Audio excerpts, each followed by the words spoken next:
Vraie question, vous pourriez prendre la place de votre mère en enfer pour qu'elle aille au paradis?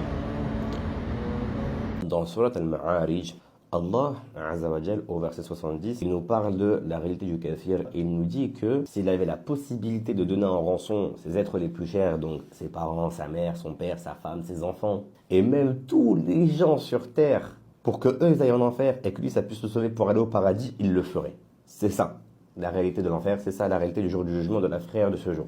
C'est le jour où chacun sera prêt à se vendre l'un l'autre si ça pouvait le sauver pour aller au paradis. Toi, tes parents, ils vont te fuir et toi-même, tu vas fuir tes parents. Pourquoi? Parce que chacun d'entre vous, vous avez un droit l'un sur l'autre. Et on va se fuir l'un l'autre parce qu'on aura peur de ne pas avoir correctement accompli ses droits et de devoir se rendre des comptes chacun des autres ce jour-là. On parle des gens de notre propre famille. Le messager Ali sallallahu alayhi wa sallam nous révèle également ce jour-là sera tellement effroyable. Quand les anges ils vont ramener l'enfer en le traînant et qu'on va voir la bête que c'est, même les messagers, eux de leur côté, ils vont avoir peur pour eux-mêmes. Au point où Isa alayhi salam, il va dire: aujourd'hui, ya Allah, je ne te demande de rien, même pas par rapport à ma propre mère, Maryam, mais juste moi. Nafsi, nafsi. Isa alayhi salam, il va dire ça. Toi, tu penses que tu vas dire non, en fait, moi, non.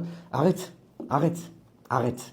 Quand on voit qu'il y a des gens qui sont parmi les meilleurs que Allah a choisi ici-bas pour les envoyer, pour propager At-Tawhid, et que eux de leur côté ne vont pas réagir avec ce syndrome du héros que vous avez, et que c'est vraiment chacun pour soi. Donc c'est pas toi qui va venir, moi oui je vais prendre la place de ma mère. Non, stop, stop, stop. Personne ne va prendre la place de qui que ce soit, et personne ne prendra le fardeau de qui que ce soit ce jour-là.